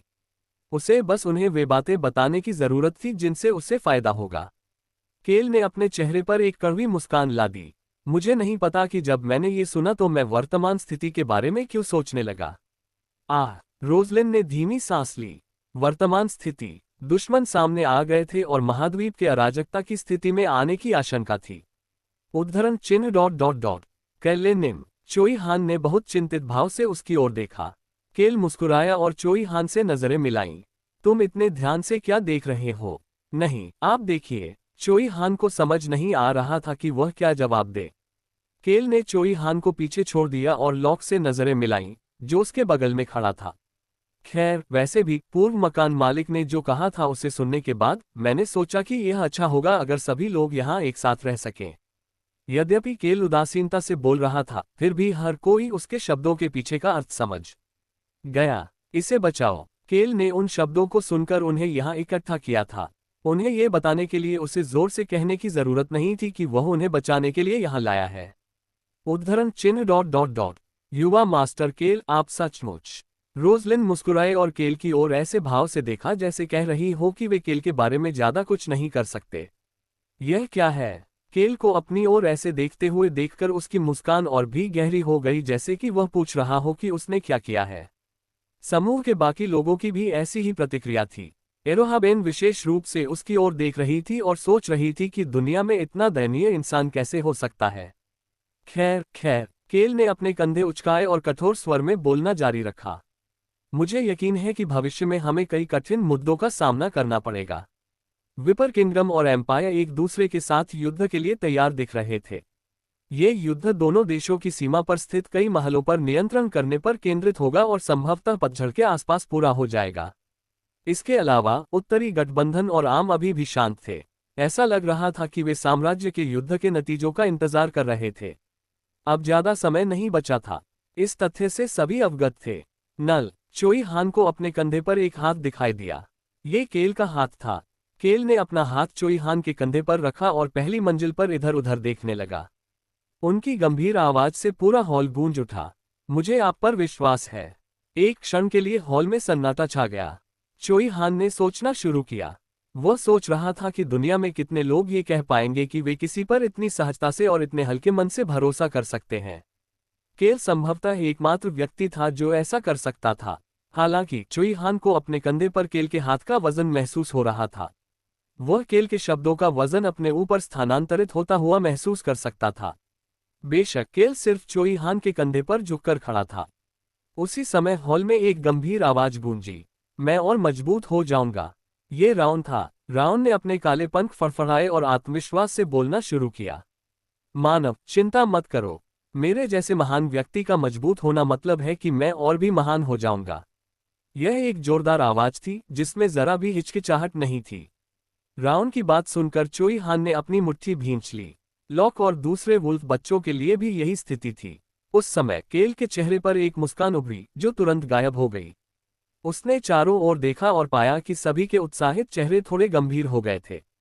केल, जो इस तरह का माहौल चाहता था, ने फिर से बोलना शुरू किया। मुझमें ताकत की कमी है। ये सही है मानव, तुम बस आराम से बैठो। इसमें शामिल मत हो और फिर से खून की खांसी मत करो। राउन गंभीर लग रहा था। राउन की गंभीरता से केल को अजीब लगा, हालांकि वह उन लोगों की ओर सामान्य रूप से बोल रहा था जो उसे देख रहे थे। इसलिए मैं सिर्फ एक ही काम कर सकता हूं। मैं आप सभी की मदद करने के लिए हर संभव कोशिश करूंगा। राउन चिल्लाने लगा। मैं अपने दम पर अच्छा करने में सक्षम हूं। इसीलिए मैं महान और शक्तिशाली हूं। वह पल खराब करता रहता है। केल एक गंभीर पल बनाने की कोशिश कर रहा था, लेकिन उसे एहसास हुआ कि राउन के आसपास होने से यह मुश्किल होगा। उस समय चोई हान, जो चुपचाप सुन रहा था, बोलना शुरू कर दिया। मैं सभी की सुरक्षा के लिए और अधिक मजबूत हो जाऊंगा। केल ने चोई हान के कंधे को थपथपाया। चोई हान उस थपकी के माध्यम से केल के उस पर विश्वास के स्तर को महसूस कर सकता था। चोई हान की मुठ्ठियां बंधी हुई थीं, उसकी आंखें एकाग्र थीं और उसके चेहरे पर संकल्प का भाव था। समूह के सभी सदस्य दृढ़ निश्चयी दिख रहे थे। उस क्षण केल ने सोचना शुरू किया। मुझे यकीन है कि अगर वह मजबूत हो गया तो वह मेरी भी रक्षा करेगा। उसने आग जला दी थी और वह आग उससे भी अधिक तीव्रता से जल रही थी जिसकी केल को उम्मीद थी। वह खतरनाक ढंग से जल रही थी, एक जंगल की आग की तरह जिसे रोका नहीं जा सकता था। 2 दिन बाद जब केल ने प्रशिक्षण मैदान को धूल और खून से भरा हुआ देखा तो उसे अपने किए पर पछतावा हुआ। उफ, क्या तुम ऐसे ही गिर जाओगे? नहीं, मैं नहीं गिरूंगा। चोई हान और लॉक प्रशिक्षण ले रहे थे और ऐसी बातें बोल रहे थे जो बच्चों के कार्टून के एमसी की तरह लग रही थीं। लॉक, जो अपनी उन्मत्त अवस्था में था, चोटों से भरा हुआ था। दूसरी ओर चोई हान के शरीर पर भारी धातु की गेंदें थीं जब वह लॉक की ओर चिल्ला रहा था। आओ, अगर तुम मजबूत बनना चाहते हो तो तुम गिर नहीं सकते। आहे, लॉक ने चोई हान की ओर भागने से पहले एक जोरदार आवाज लगाई। पूरे इलाके में ऐसे ही दृश्य देखे जा सकते थे। हर कोई ऐसे प्रशिक्षण ले रहा था जैसे कि उसकी जान जोखिम में हो। हर जगह खून, धूल, पसीना और चोटें दिखाई दे रही थीं। मुझे इतनी उम्मीद नहीं थी। केल को इस बात की थोड़ी चिंता थी कि हर कोई कितनी कड़ी ट्रेनिंग कर रहा था। क्या ये ठीक है? ऐसा लगा कि अगर ऐसा ही चलता रहा तो वे सभी काफी मजबूत हो जाएंगे। वे सभी अजीब हो गए थे। केल फव्वारे के पास एक बेंच पर बैठ गया और चारों ओर देखने लगा। सबसे पहले उसने चोई हान की ओर देखा। उद्धरण चिन्ह dot dot dot dot dot dot उद्धरण चिन्ह। चोई हान एक चट्टान के ऊपर कमल की मुद्रा में ध्यान कर रहा था। उसके शरीर से एक काली आभा निकल रही थी। चोई हान एक विशिष्ट मार्शल आर्ट मास्टर की तरह लग रहा था। केल ने बोलना शुरू किया। हंस, वह कब से इस तरह प्रशिक्षण ले रहा है? 19 घंटे, युवा मास्टर निम। क्या तुम्हें उस पर गर्व नहीं है? वह जुनून। उद्धरण डॉट डॉट डॉट। बिल्कुल नहीं। केल को गर्व होने के बजाय डर अधिक लग रहा था। केल ने अपना सिर उठाया और हंस से नजरें मिलाईं। उद्धरण चिन्ह डॉट डॉट डॉट। और आप कब तक ऐसे ही रहेंगे? मुझे यकीन नहीं है। चोई हान हंस को भी प्रशिक्षण दे रहा था। चूंकि हंस हमेशा घर पर ही रहता था, इसलिए चोई हान ने सोचा कि उसे कम से कम कुछ बुनियादी बचाव तो आना ही चाहिए। लेकिन अदृश्य कुर्सी की स्थिति में रहना। केल देख सकता था कि हंस के पैर कांप रहे थे। हंस ने शायद केल की निगाहों को नोटिस किया होगा, क्योंकि वह अजीब तरह से मुस्कुराने लगा था। हाँ, युवा मास्टर निम, मैं आपकी रक्षा करने के लिए निश्चित रूप से मजबूत हो जाऊंगा। यह एक बटलर का कर्तव्य है। उद्धरण चिन्ह डॉट डॉट डॉट। जरूर, मुझे तुम पर भरोसा है। केल ने इस तरह उत्तर दिया क्योंकि उसके पास कहने के लिए और कुछ नहीं था। हाँ सर, मैं आपको निराश नहीं करूंगा, हंस ने ऊर्जावान आवाज में जवाब दिया। केल ने हंस से अपना सिर दूर किया और देखा कि कोई और है। एरोहाबेन पत्थर के खंभे के पास खड़ी थी, जो धातु की जंजीरों से बंधा हुआ था। केल को यह अजीब लगा कि एरोहाबेन और राउन एक साथ नहीं थे। एरोहाबेन ने उसकी उलझन को अवश्य ही भांप लिया होगा और इसलिए उसे स्पष्टीकरण दिया होगा। ड्रैगन का तरीका यह है कि एक बार हमें दिशा मिल जाए तो हम खुद ही चीजों को समझ लेते हैं। राव इस समय 5वीं मंजिल पर केल के कमरे में प्रशिक्षण ले रहा था। केल ने उसे वहां प्रशिक्षण लेने दिया क्योंकि राव ने कहा था कि वह अपने प्रशिक्षण के दौरान कुछ भी नष्ट नहीं करेगा। मानव, मैं पतझड़ से पहले अपने पहले विकास चरण से गुजरूंगा। मुझे यकीन है कि आप पहले से ही मेरी महानता के बारे में जानते हैं, लेकिन आप इसे और भी अधिक महसूस करेंगे। राव ने प्रशिक्षण शुरू करने से पहले यही कहा था। वह आत्मविश्वास से भरा हुआ लग रहा था। केल को वह छोटा सा ब्लैक ड्रैगन याद आया जो आत्मविश्वास के साथ 5वीं मंजिल तक उड़ रहा था और उसने अपनी सांस रोक ली। फिर वह मुस्कुराने लगा। ऐसा इसलिए हुआ क्योंकि उसने अपने सामने जो देखा था।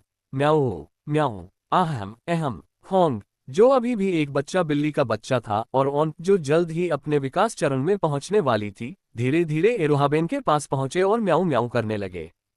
प्राचीन ड्रैगन ने कुछ नकली खांसियां निकाली और दिखावा किया कि उसे उन पर ध्यान नहीं है, लेकिन वह धीरे धीरे मुस्कुराने लगा। केल ने यह देखते हुए सोचना शुरू कर दिया कि क्या हो रहा है। मुझे लगता है कि वह ऑन और हॉर्न को भी पढ़ाएगा। केल को याद आया कि एरोहाबेन ने 2 बिल्ली जनजाति के बच्चों के बारे में क्या कहा था। उन्होंने कहा कि वे शुद्ध रक्त वाली बिल्लियां हैं जो उत्परिवर्तित हो गई हैं। ऐसा लगता था कि एरोहाबेन को बिल्ली जनजाति के बारे में बहुत जानकारी थी। यह स्वाभाविक ही था कि एक प्राचीन ड्रैगन जो करीब 1000 साल तक जीवित रहा था, उसे ऐसी जानकारी होगी। वह बिल्ली जनजाति के भाई बहनों को एरोहाबेन के पास छोड़ सकता था क्योंकि किसी और के पास उनकी मदद करने के लिए कोई जानकारी नहीं थी। ब्लू वुल्फ जनजाति के बच्चे भी। केल चौक के एक और मुड़ा। ई वुल्फ बच्चे सभी एक साथ प्रशिक्षण ले रहे थे। उनमें से कुछ अपने पहले बेरसर्क परिवर्तन के करीब थे। उसके बाद वे और भी मजबूत हो जाएंगे। लॉक बीक्रोक्स और रॉन के साथ प्रशिक्षण ले रहा है। केल ने वुल्फ बच्चों को प्रशिक्षण लेते हुए ऐसे देखा जैसे वे किसी नाटक के मुख्य पात्र हों। उसी समय कोई उसके पास आया। युवा मास्टर केल, मिस रोजलिन। रोजलिन ने बेंच के पास जाकर केल के बगल में बैठने से पहले हंस की तरफ देखा। बोलना शुरू करने से पहले उसने चौक के चारों ओर देखा। ऐसा लगता है कि हर कोई कड़ी मेहनत में लगा हुआ है। वाकई, वे अद्भुत हैं। क्या आपके साथ सब कुछ ठीक चल रहा है, मिस रोजलिन? केल की नज़र रोजलिन की ओर मुड़ गई। वह अभी रिसर्च पर ध्यान केंद्रित कर रही थी। उसे उच्चतम श्रेणी के जादूगर के स्तर तक पहुंचने के लिए बस एक और कदम उठाने की जरूरत थी। बस इतना ही। लेकिन यह मददगार है कि मेरे पास सबसे अद्भुत शिक्षक है। रोजलिन मुस्कुराने लगी। जब तक राउन और एरोहाबेन आसपास थे, वह उन्हें देखकर ही बहुत कुछ सीख सकती थी, भले ही उसने उनसे कोई मार्गदर्शन न मांगा हो। वह एक चतुर महिला थी, इसलिए स्वाभाविक रूप से वह इस अवसर का भरपूर उपयोग कर रही थी। हाँ, सचमुच अद्भुत शिक्षक है। केल ने अपना सिर हिलाया और बोलना जारी रखा। अभिवादन समाप्त हो गया और वे काम पर लग गए। क्या तुम्हें ताशा से कोई खबर मिली है? डार्क एल्फ ताशा इस समय मैरी के साथ इस स्थान की ओर जा रही थी। मैरी के आने के बाद केल को फिर से चलना शुरू करना होगा।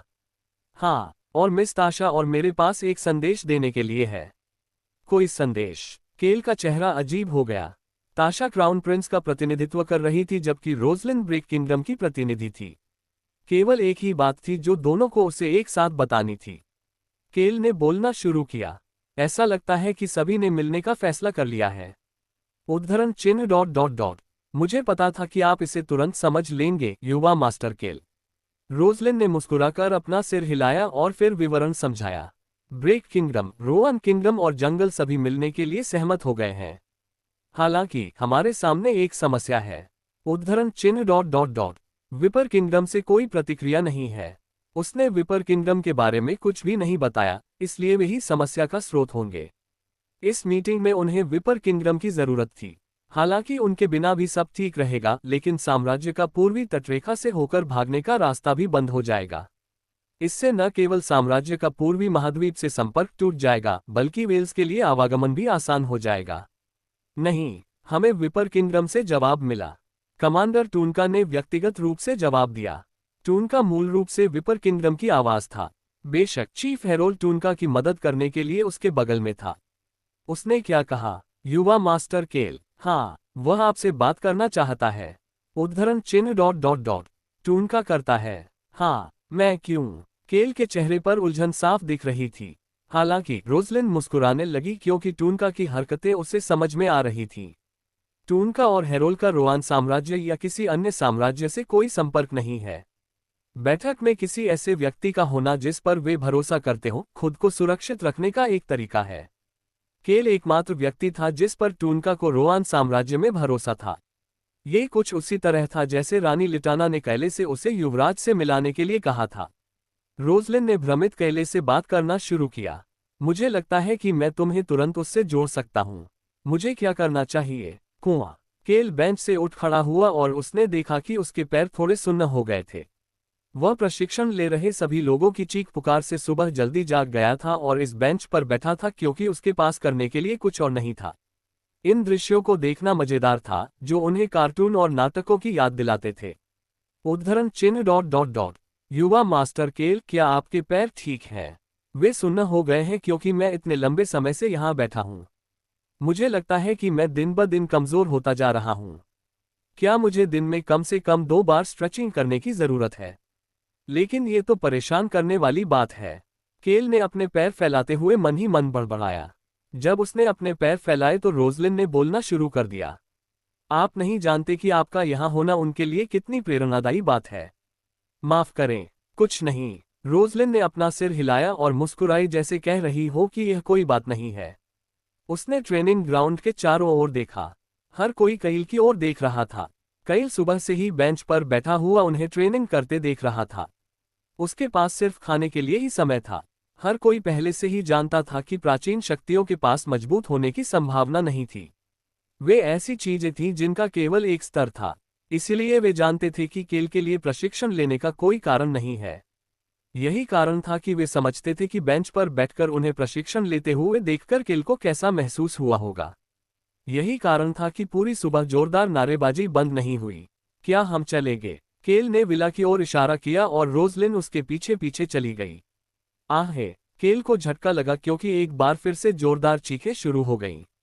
उसे ये सब डरावना लगा और वह जल्दी से विला की ओर चल पड़ा। यह पहली बार था जब केल ने टूनका के साथ बातचीत करने के लिए वीडियो संचार डिवाइस का उपयोग किया था। बहुत दिनों से मुलाकात नहीं हुई।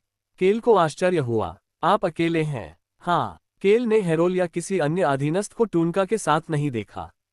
टूनका अकेले केल के साथ बातचीत कर रहा था। खैर, मैं समझता हूं कि उसके आसपास ज्यादा लोग नहीं होंगे क्योंकि वे यह नहीं बता सकते कि उनके पास वीडियो संचार उपकरण है। वीडियो संचार उपकरण का उपयोग करने के लिए आपको एक जादूगर की आवश्यकता थी। विपर साम्राज्य वर्तमान में जादूगर और वीडियो संचार उपकरण का उपयोग कर रहा था जिसे अलबरू ने अन्य राज्यों के साथ संवाद करने में सक्षम होने के लिए भेजा था। उनके पास कोई विकल्प नहीं था क्योंकि वे एक अत्यावश्यक स्थिति का सामना कर रहे थे। लेकिन केल को अब भी यह अजीब लगा कि न तो हेरोल और न ही कोई भी प्रमुख उसके साथ था। केल को डिवाइस के जरिए टूनका का चेहरा साफ दिखाई दे रहा था। केल की भौहें थोड़ी सिकुड़ने लगीं। तुम इतने अच्छे नहीं लग रहे हो। टूनका केल के अवलोकन से चौंक गया। टूनका बिल्कुल भी अच्छा नहीं लग रहा था। वर्तमान में साम्राज्य और विपर किंगडम के बीच केवल छोटे पैमाने पर लड़ाई चल रही थी। विपर किंगडम साम्राज्य की राजधानी की ओर बढ़ने के बजाय सीमा के पास के कुछ महलों पर ही निशाना साध रहा था, लेकिन वह भी उनकी योजना के अनुसार नहीं हो रहा था। केल, जिसने यह नहीं सोचा था कि टूनका इस बारे में चिंता करने वाला व्यक्ति होगा, जल्दी ही समझ गया कि क्या हो रहा था। इस मूर्ख के इतना परेशान होने का केवल एक ही कारण है।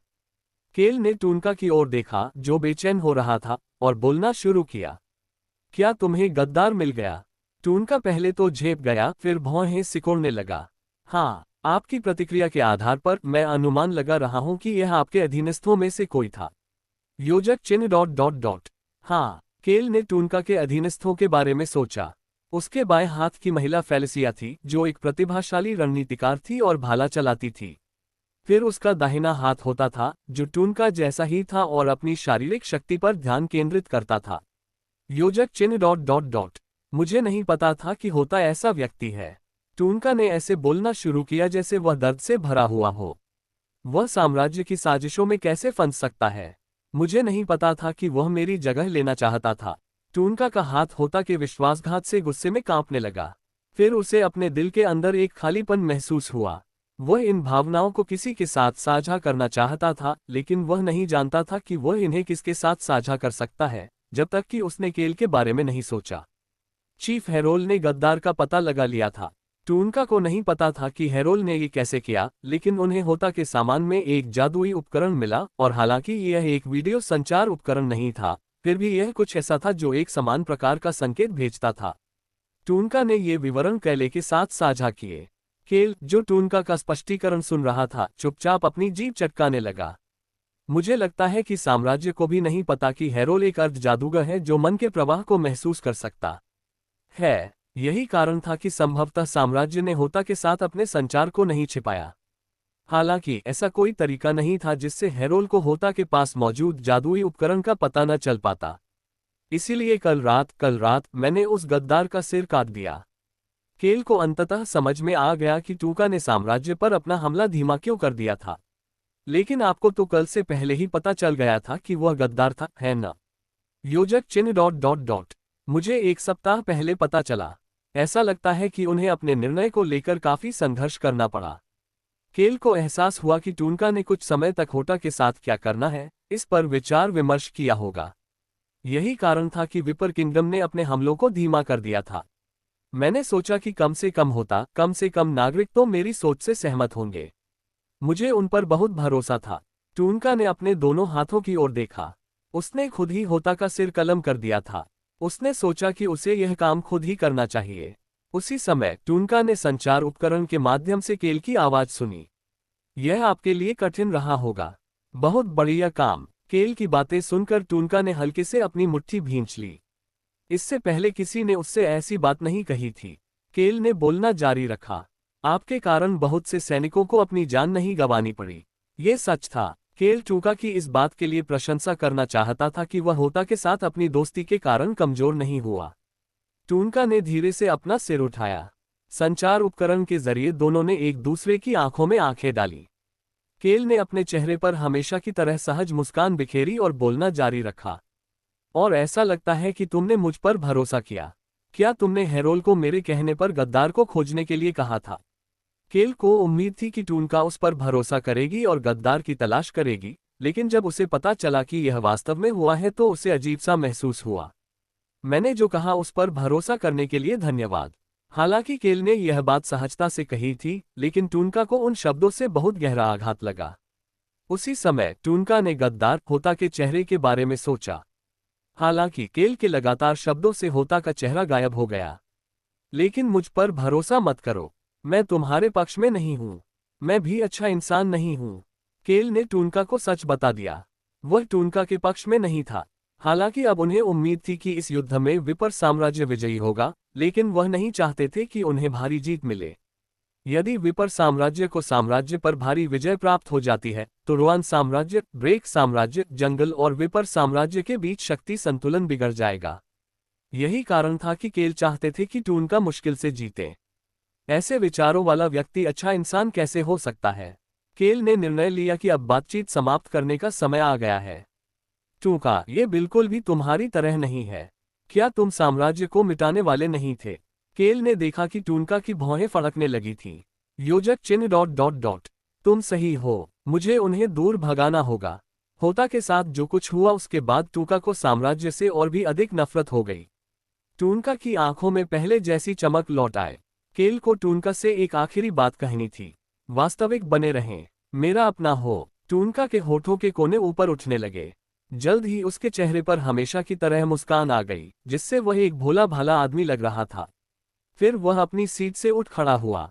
हाँ, मुझे अपने प्रति सच्चा जीवन जीने की जरूरत है, टूनका ने केल की ओर देखते हुए ये कहा। केल ने अपना सिर हिलाया। टूनका की मुस्कान और भी गहरी हो गई। उस समय केल ने उदासीन स्वर में कुछ और कहा, लेकिन अपने सैनिकों पर भी थोड़ा ध्यान दो। शायद ऐसा इसलिए है क्योंकि मैं एक कमजोर इंसान हूं, लेकिन कमजोर लोगों को मरते देखकर मुझे दुख होता है।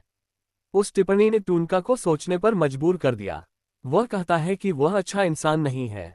ऐसा कुछ कहने के बाद टूनका ने अपनी शैली के अनुसार जीवन जीने का मन बना लिया था। उसकी शैली ऐसी नहीं थी जिसमें कमजोरों का ख्याल रखा जाता। हालांकि उन्होंने फिर भी कैले को जवाब दिया, मैं इसके बारे में सोचूंगा। केल थोड़ा सा झेप गया। वह इस बारे में सोचेगा। टूनका सोच सकता है। उसने सोचा कि टूनका या तो उसे अनदेखा कर देगा या फिर मना कर देगा। टूनका को इस बात की परवाह नहीं थी कि केल को झटका लगा है, और इसके बजाय उसने बातचीत खत्म करने से पहले एक आखिरी बात कही, चीफ हेरोल मेरी जगह बैठक में होंगे। केल ने अपना सिर हिलाया। विपर किंगडम भी बैठक में उपस्थित रहेगा, और हेरोल जैसा कोई व्यक्ति ही बैठक में उपस्थित होने के लिए पर्याप्त था। हालांकि विपर किंगडम साम्राज्य के खिलाफ युद्ध में था, लेकिन जिस तरह से उसने टूनका के साथ नागरिकों का नेतृत्व किया, उसके आधार पर हेरोल एक प्रमुख था। वह एक रणनीतिकार के रूप में वहां नहीं था, इसलिए अगर वह कुछ समय के लिए गायब होता तो ठीक रहता। समझ गया, थोड़ा आराम करो, तुम बहुत कुछ झेल चुके हो। पोहा, थोड़ा आराम करोगे? ठीक है, मैं आराम करूंगा। टूनका अचानक जोर से हंसने लगा। टूनका के लगातार बदलते मूड को देखकर केल भौचक्का हो गया। हालांकि टूनका को इसकी परवाह नहीं थी और उसने संचार उपकरण बंद करने से पहले अलविदा कहा। आपसे अगली बार मिलेंगे। केल ने खाली स्क्रीन की ओर देखा और सोचने लगा, मैं तुम्हें फिर क्यों देखूंगा? उसे टूनका को दोबारा देखने की कोई इच्छा नहीं थी। केल ने सोफे पर झुकने से पहले आह भरी। उसी समय उसने वीडियो संचार कक्ष के दरवाजे पर दस्तक सुनी। दस्तक, दस्तक, दस्तक। युवा मास्टर केल, वह रोजलिन थी। वह बोलती रही, मिस ताशा और मिस मैरी आ गई हैं। केल अपनी सीट से उठ खड़ा हुआ। अब समय आ गया था कि आधे संत और नकली पवित्र युवती की ओर वापस लौटा जाए। क्लिक करें। दरवाजा खुला और केल ने रोजलिन से नजरें मिलाईं। उद्धरण चिन्ह ... युवा मास्टर केल, मिस रोजलिन, क्या है? रोजलिन देख सकती थी कि केल के चेहरे पर एक शरारती मुस्कान थी। उसे नहीं पता था कि वह इस तरह क्यों मुस्कुरा रहा था, लेकिन केल की मुस्कान देखकर वह भी मुस्कुराने लगी। यह मुस्कान कैले के चेहरे जैसी ही थी। कृपया अपना काम निपटाकर सुरक्षित वापस लौट आएं। बहुत बहुत धन्यवाद, आपकी बदौलत मैं ऐसा कर पाऊंगा। उसी समय राउन 5वीं मंजिल से नीचे आया। इंसान, हम। राउन ने दोबारा बोलना शुरू करने से पहले केल और रोजलिन के चेहरे पर मुस्कुराहट देखी। अब तुम क्या करने की योजना बना रहे हो? तुम्हारी यह मुस्कुराहट बताती है कि तुम कुछ अच्छा नहीं करने वाले हो, इंसान। केल ने इस यात्रा के लिए ज्यादा योजना नहीं बनाई थी। मैं बस किसी पीड़ित व्यक्ति की मदद करने जा रहा हूँ। हालांकि किसी ने भी, विशेषकर राउन ने, उसकी बातों पर विश्वास नहीं किया। केल तुरंत ताशा और मैरी को गुफा में ले आया। मैरी को देखे हुए उसे काफी समय हो गया था। ओह मम्मा, आप नहीं बदली हैं। मैरी अभी भी सिर से पैर तक अपने काले लिबादे से ढकी हुई थी। हालांकि शायद ऐसा इसलिए था क्योंकि उसने उसे जाने से पहले कुछ समय के लिए देखा था, लेकिन उसे ऐसा महसूस हुआ कि वह महसूस कर सकता है कि काले लिबादे के अंदर का व्यक्ति खुश था। नमस्ते युवा मास्टर केल, मैं आपको फिर से देखकर बहुत खुश हूँ। उसकी आवाज अभी भी वही कठोर और भावहीन आवाज थी जो केल को नेविगेशन सिस्टम की याद दिलाती थी। काले लिबादे के सिर के ऊपर एक काला धब्बा था। मैं भी खुश हूँ। अच्छी लड़की मैरी, मैंने तुम्हारी हड्डियों का हर बार ख्याल रखा। राउन ही वह व्यक्ति था जो मैरी को दोबारा देखकर सबसे अधिक खुश था। आपका बहुत बहुत धन्यवाद। तुम पहली बार जंगल जा रहे हो, है न? मैं तुम्हें सब कुछ बताऊंगा। मैं वहां गया हूँ। तुम कमाल हो, राउन निम। क्या जंगल का आसमान भी इतना ही खूबसूरत है? बेशक, हम जंगल तक पहुंचने के लिए समुद्र भी पार करेंगे। हालांकि इस बार यह मुश्किल होगा। चलो किलर व्हेल आर्ची की पीठ पर बैठकर सैर सपाटा करते हैं। मुझे इसकी आशा है। केल राउन और मैरी की बातचीत देख रहा था, तभी किसी ने उसकी बगल में धक्का मारा। यह एक बहुत जोरदार धक्का था जिसकी वजह से केल ने पलकते ही भौहें सिकोड़नी शुरू कर दी। हालांकि जो कुछ हो रहा था उसे देखने के बाद उसे जोरदार धक्का लगने का कारण समझ में आ गया। ये बस क्या, ये डार्क एल्फ ताशा था। वह पूरी तरह से हैरान थी और उसके पास बोलने के लिए शब्द नहीं थे। उसकी नज़र स्वाभाविक रूप से एरोहाबेन पर केंद्रित थी जो राउन के बगल में खड़ी थी। एरोहाबेन मैरी से बात कर रही थी। मैंने काफी समय से कोई नेक्रोमेंसर नहीं देखा है। गोल्डी, क्या तुम पहले किसी अन्य नेक्रोमेंसर से मिले हो? तुम्हें लगता है कि मैं भी तुम्हारी तरह एक छोटा बच्चा हूं? मैरी, तुम्हें गोल्डी को ये कहते हुए सुनने की जरूरत नहीं है, छोटा बच्चा। यह एक बचकानी बातचीत थी जो ड्रैगन के लिए उपयुक्त नहीं थी, लेकिन यह इस डार्क एल्फ के लिए महत्वपूर्ण नहीं थी। केल ने धीरे से ताशा के कंधे को थपथपाया। मिस ताशा, युवा मास्टर के लिए मैं, बस क्या? केल ने ताशा के कान में फुसफुसाया। कृपया अपने तत्वव्रत को याद रखें। यह महामहिम से एक रहस्य है। केल का स्वर आधा सम्मानपूर्ण और आधा अनौपचारिक था। ताशा के कंधे थोड़े से हिल गए। उसने खुद को शांत किया और केल की ओर देखा। केल मुस्कुराते हुए बोलते रहे। पिछली बार की प्रतिज्ञा राउंड के बारे में थी, इसलिए यह अधिक विश्वसनीय होगा यदि आप इसमें एरोहाबेन निम के साथ एक नई प्रतिज्ञा करते हैं। कृपया इसे अभी करें। ताशा मुस्कुराने लगी। आप नहीं बदले हैं, युवा मास्टर केल। क्या आप प्रतिज्ञा करेंगे? बिल्कुल, ताशा मना नहीं कर सकी। जब वह केल से बात कर रही थी तब एरोहाबेन नामक ड्रैगन ने उसे घूर कर देखा था। केल ने आगे जो कहा उससे भी उसे राहत महसूस हुई। अच्छा, मैं अंततः महामहिम को बता दूंगा, इसलिए इसकी चिंता मत करो। मुझे आप पर भरोसा है, युवा मास्टर केल। ताशा ने आभार के साथ केल की ओर देखा। मैरी, जो रोबोट जैसी थी और इंसान जैसी नहीं लगती थी, ताशा से दूर रहने के थोड़े समय में ही बदल गई थी। युवा मास्टर कैले निम, राउंड निम, मुझे वे सभी पसंद हैं। मैं वापस जाना चाहता हूँ। यह मजेदार था, मजा आ गया। ताशा ने कभी नहीं सोचा था कि मैरी के मुंह से ऐसे शब्द निकलेंगे। यही कारण था कि ताशा कैल की आभारी थी। ताशा की नज़र में मैरी अपने भतीजे अल्बेरू के बराबर ही थी। आप मुझे इस तरह क्यों देख रहे हैं? केल के सवाल पर ताशा की हंसी फूट पड़ी। केल ने ताशा की तरफ देखा, जिसकी भावनाएं चिंता के कारण बहुत बदल रही थीं, फिर वह एरोहाबेन के पास चला गया। एरोहाबेन ने, मैरी को देखने के बाद आपके क्या विचार हैं? आप चाहते हैं कि पेंड्रिक इस बच्चे को ठीक कर दे? जी श्रीमान, हम। केल ने धीरे धीरे एरोहाबेन से बात करना शुरू किया, जो गहरी सोच में डूबा हुआ लग रहा था। उसने सुना था कि एरोहाबेन ही वह व्यक्ति था जिसने कमजोर पेंड्रिक को ठीक किया था। एरोहाबेन ने, हाँ, क्या ये पेंड्रिक के कौशल स्तर के लिए बहुत ज्यादा है? हाँ, तुम्हारे बारे में क्या एरोहाबेन ने? क्या तुम नेक्रोमेंसरों के बारे में बहुत कुछ नहीं जानते हो, क्योंकि तुमने उन्हें पहले भी देखा है? एरोहाबेन की नज़र, जो मैरी पर थी, अब कैल की ओर मुड़ गई। कैल मैरी के ठीक होने की बात को बहुत ही स्पष्ट रूप से उस तक पहुंचाने की कोशिश कर रहा था। समस्या यह है कि मुझे उनके काम करने के तरीके से नफरत नहीं है। एरोहाबेन को केल की हरकतें बुरी नहीं लगीं। इसका एक सरल कारण था, वह अपने लिए कभी कुछ नहीं मांगता। केल ने जो कुछ भी मांगा, उसका उससे कोई लेना देना नहीं था।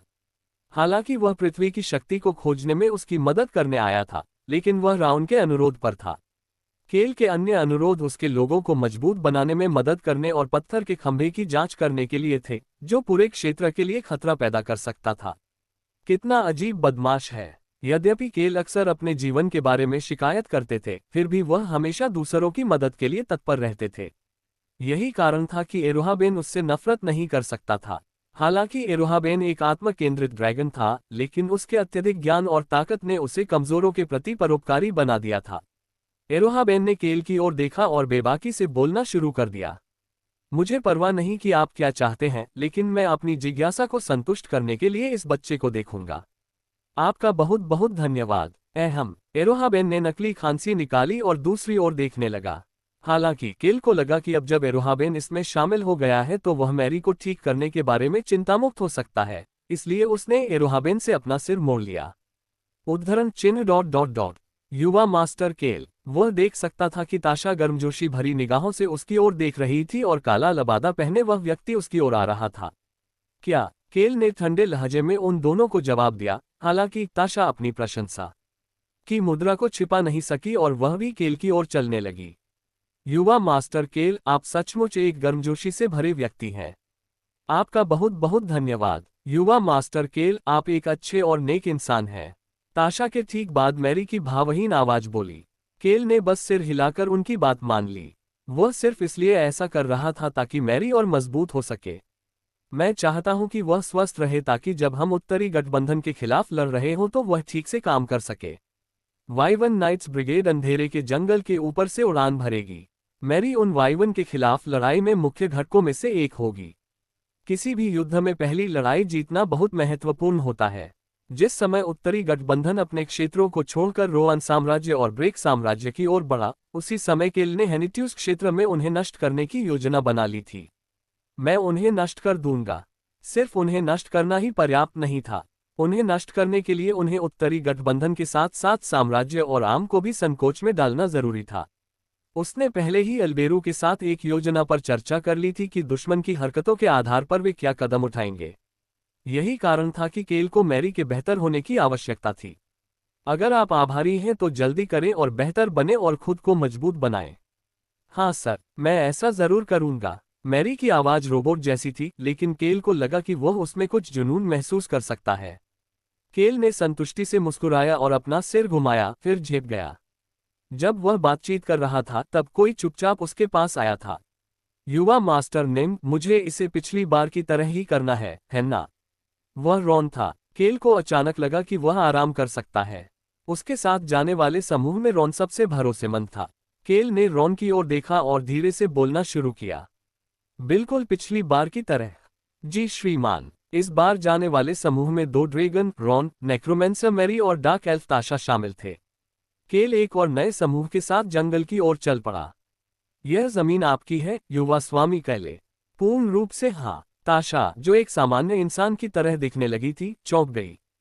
केल ने सहजता से उसके सवाल का जवाब दिया और सेक्शन 1 तटरेखा में प्रवेश किया। ताशा जहाज से उतरने से पहले एक पल के लिए खाली आंखों से देखती रही। वे जहाज से जंगल की यात्रा कर चुके थे। यद्यपि उनके साथ 2 ड्रैगन थे, फिर भी उन्होंने उड़ान न भरने का निर्णय लिया क्योंकि दोनों ड्रैगन को अपनी पहचान छिपानी थी। केल को ताशा और मैरी की पहचान भी छिपानी पड़ी। बेशक ताशा परिस्थिति के हिसाब से खुद को उजागर करेगी। युवा मास्टर कैलेनिम। केल ने उस व्यक्ति की ओर देखा जो उसका स्वागत करने आया था और उसके चेहरे पर अजीब सी मुस्कान आ गई। रानी लिटाना ने उन्हें सम्मान देने के लिए अपने निजी जानवर और अपने दाहिने हाथ के आदमी को भेजा था। बिन, लिटाना के सबसे भरोसेमंद अधीनस्थ ने सम्मानपूर्वक अपना सिर केल की ओर झुकाया। बहुत दिनों से मुलाकात नहीं हुई। केल ने बिन का अभिवादन स्वीकार किया और बगल की ओर झांका। ग्रर, ब्लैक पैंथर ने अपने नुकीले दांत दिखाए और मुस्कुराता हुआ प्रतीत हुआ। धत्तेरी की। लिटाना ने अपने सबसे भरोसेमंद जानवर ब्लैक पैंथर टेन को बिन के साथ कैल का स्वागत करने के लिए भेजा था। हालांकि इससे पता चलता है कि कैल उसके लिए कितना महत्वपूर्ण था, लेकिन कैल फिर से ब्लैक पैंथर की सवारी नहीं करना चाहता था। मानव, मैं भी उस पर सवारी करने की कोशिश करना चाहता हूं, लेकिन मुझे अभी भी छिपकर रहना होगा, है ना? केल ने राउन के प्रश्न को नजरअंदाज कर दिया और इसके बजाय बिन से एक प्रश्न पूछा। उद्धरण चिन्ह ... लगता है आप घोड़े लेकर आए हैं। क्या हम सभी को सवारी करनी होगी? हमारे पास एक गाड़ी भी है। मैं समझ गया। तो फिर मैं। ग्रर, टेन आया और उसने अपना चेहरा केल के पैर पर रगड़ा। बोलते बोलते बिन मुस्कुराने लगा। ऐसा लगता है कि टेन ने तुम्हें मिस किया, युवा मास्टर निम। महारानी ने कहा कि अगर यह युवा मास्टर केल निम होता तो टेन तुम्हें चढ़ने देता। उद्धरण चिन्ह ... अच्छा ऐसा है। अंत में केल का समूह गाड़ी और घोड़ों में विभाजित हो गया, जबकि केल स्वयं टेन के ऊपर चढ़ गया। ग्रर, टेन खुश लग रहा था क्योंकि वह लगातार गुर्रा रहा था जबकि केल टेन के फर को पकड़ रहा था। फिर उसने बिन से एक और सवाल पूछा। मुझे उनसे मिलने कहाँ जाना होगा? बिन को ये पूछने की जरूरत नहीं थी कि केल किससे मिलना चाहता है। वह जानता था कि केल संत और पवित्र युवती से मिलने जा रहा था। वे दोनों जंगल के सेक्शन 7 में हैं। जंगल को कुल 15 भागों में विभाजित किया गया था। भाग 7 जंगल के मध्य में था, जिसके बीच से एक बड़ी झील गुजरती थी। इसके अलावा जंगल के राजा का महल पीढ़ियों से खंड 7 में है। केल ने बिन की ओर देखा और मजाक में पूछा, दीपक के नीचे सबसे अंधेरा होता है, ऐसा कुछ? रानी लिटाना जुड़वा बच्चों की अच्छी तरह से देखभाल कर रही थी। केल ने बिन से वहां से चले जाने का आग्रह किया। जल्दी करो। जी श्रीमान। बिन का घोड़ा आगे बढ़ गया और टेनुस के पीछे आ गया। उनकी गति देखकर केल चौंक गया और उसे कसकर पकड़ लिया। जितनी जल्दी हो सके यात्रा करने के बावजूद उन्हें सेक्शन 7 में पहुंचने में 2 दिन लग गए। हालांकि उनके पहुंचने पर केल आश्चर्य से अपनी सांस रोक नहीं सका। मुझे नहीं लगता था कि जंगल में किसी चीज के लिए शहर शब्द का कोई मतलब होगा, लेकिन यह निश्चित रूप से जंगल शहर कहलाने के लिए पर्याप्त है। अद्भुत। ऐसा लग रहा था कि इमारतें और पेड़ एक दूसरे से जुड़े हुए हैं। हालांकि अन्य राज्यों की इमारतों की तुलना में इसमें तकनीक की कमी भी नहीं दिख रही थी। आप क्या सोचते हैं? बिन एक रास्ते से गुजरा और उसने कईल की राय पूछी। कईल ने पेड़ों पर चढ़ते जानवरों और लोगों को देखा और फिर उनके आसपास की इमारतों को देखा और अपनी ईमानदार राय साझा की। ये बहुत अच्छा लग रहा है। तुम सही हो, ये बढ़िया है। बिन को इस जंगल शहर पर गर्व था। फिर उसने सेक्शन 7 के केंद्र की ओर इशारा किया, जो पेड़ों से घिरा हुआ था। आप इसे अभी नहीं देख सकते क्योंकि पेड़ों ने इसे ढक रखा है, लेकिन यह महल है। मैं महारानी से रात्रि भोज पर मिलूंगा। हाँ सर, और उससे पहले केल समझ गया कि बिन क्या कहना चाह रहा था। जैसे ही हम पहुंचेंगे मैं उनसे मिलूंगा। जी श्रीमान। बिन ने केल और बाकी लोगों को सेक्शन 7 के केंद्र में ले गया। वे जल्द ही महल देख सकते थे। युवा मास्टर निम, ये शानदार है। रॉन, जो गाड़ी में नहीं बल्कि घोड़े पर था, केल के पास आया और अपनी भावनाएं साझा की। केल ने रॉन के शब्दों के चयन से सहमति जताई। प्रकृति महल का हिस्सा है और महल प्रकृति का हिस्सा है। क्या ऐसा कुछ है? महल सैकड़ों साल पुराने पेड़ों पर बना हुआ था। उन पेड़ों के बीच में महल एक विशाल पहाड़ जैसा लग रहा था। यार, ऐसा घर भी बढ़िया है। क्या हमें भी ऐसा घर लेने की कोशिश करनी चाहिए? केल ने राउंड की बकवास को नजरअंदाज कर दिया और अपनी नजर बिन की ओर घुमा ली। कृपया मेरा पीछा करें। बिन महल के पास पहुंचा। बिन को देखकर पहरे पर खड़े योद्धा एक तरफ हट गए और इस तरह केल का समूह बिना किसी परेशानी के महल में प्रवेश करने में सक्षम हो गया। इस महल को बनाने में 200 साल लगे, बिना इसके आसपास की प्रकृति को नुकसान पहुंचाए। यही वजह है कि इसे इतने अनोखे अंदाज में बनाया गया है। केल बिन की बात सुनते हुए महल के पीछे की ओर चला गया। उसे अपने सामने 2 बड़े पेड़ दिखाई दे रहे थे। ये दोनों पेड़ सैकड़ों साल पुराने लग रहे थे और बड़े होते होते एक हो गए। उन आपस में जुड़े पेड़ों के बीच में एक छोटा सा महल बना हुआ था। जब बिन ने चलना बंद कर दिया तो केल को समझ आ गया कि वे पहुंच गए हैं। यह इस महल के नीचे है। चल दर। केल की बात सुनकर बिन छोटे महल के पास पहुंचा। इस महल के सामने के योद्धा अन्य क्षेत्रों की रक्षा करने वालों से अधिक शक्तिशाली लग रहे थे। उन्होंने बिन के आदेश पर दरवाजा खोल दिया। क्या सभी लोग आपके साथ जाएंगे? हाँ। केल ने सभी को गाड़ी से उतरकर अपने पीछे खड़े देखकर महल में प्रवेश किया। छोटे से महल में सिर्फ एक हॉल था जिसकी सुरक्षा कई योद्धाओं द्वारा की जाती थी। लिटाना निश्चित रूप से जुड़वां बच्चों की सुरक्षा पर ध्यान दे रही थी। हॉल के मध्य में भूमिगत मार्ग की ओर जाने वाला एक दरवाजा था। चीख। बिन ने दरवाजा खोला। नीचे जाने का रास्ता साफ और उजला था। ये यही है। केल ने अपना सिर हिलाया और बिन के पीछे अंदर चला गया। Tap tap. जब वे पत्थर की सीढ़ियों से नीचे उतर रहे थे तो केल को उनके कदमों की आवाज सुनाई दे रही थी और उसने मन ही मन सोचा कि नीचे उतरने का रास्ता काफी लंबा है। क्या भूमिगत क्षेत्र इस महल का केंद्र है? हाँ, ऐसा ही है। हमने 2 पेड़ों को नुकसान न पहुंचाने के लिए जमीन के नीचे एक बड़ा क्षेत्र खोदा है। इस क्षेत्र में सिर्फ एक नौकर, एक उच्च श्रेणी का योद्धा और 2 मेहमान हैं। मैं आपको यहां तक पहुंचाने के लिए जाने से पहले यहां तैनात था। ये निश्चित रूप से सुरक्षित लग रहा था। मुझे लगता है कि हम कुछ समय से नीचे जा रहे हैं। क्या ये और भी नीचे है? हम लगभग। बिन की बात पूरी होने से पहले ही कुछ घटित हुआ। उन्होंने सीढ़ियों के नीचे से कुछ आवाज सुनी। उफ ये किसी के चीखने की आवाज थी। चीखती हुई महिला को देखकर ऐसा लग रहा था कि वह मरने वाली है। उन सभी ने चलना बंद कर दिया। नल। किसी ने केल के कंधे पर थपथपाया। केल ने अपना सिर घुमाकर चौंका। उसने देखा कि उसके कंधे पर एक काली आस्तीन थी। काली आस्तीन स्वाभाविक रूप से मैरी के काले बागे का हिस्सा थी। मैरी ने बोलना शुरू किया। उसे दौरा पड़ रहा है। क्या ये खतरनाक है? यह इस बात का संकेत है कि मृत मान मध्यवर्ती अवस्था में पहुंचने लगा है। ये बहुत दर्दनाक है। चीख पुकार जारी रही। मैरी ने जल्दी से आगे कहा। ऐसा लगता है कि वह अपनी सीमा तक पहुंच गई है। तलवारबाज हन्ना अपनी सीमा पर थी। केल ने मैरी को कोई जवाब नहीं दिया और इसके बजाय बिन को आदेश देने लगा। जल्दी करो।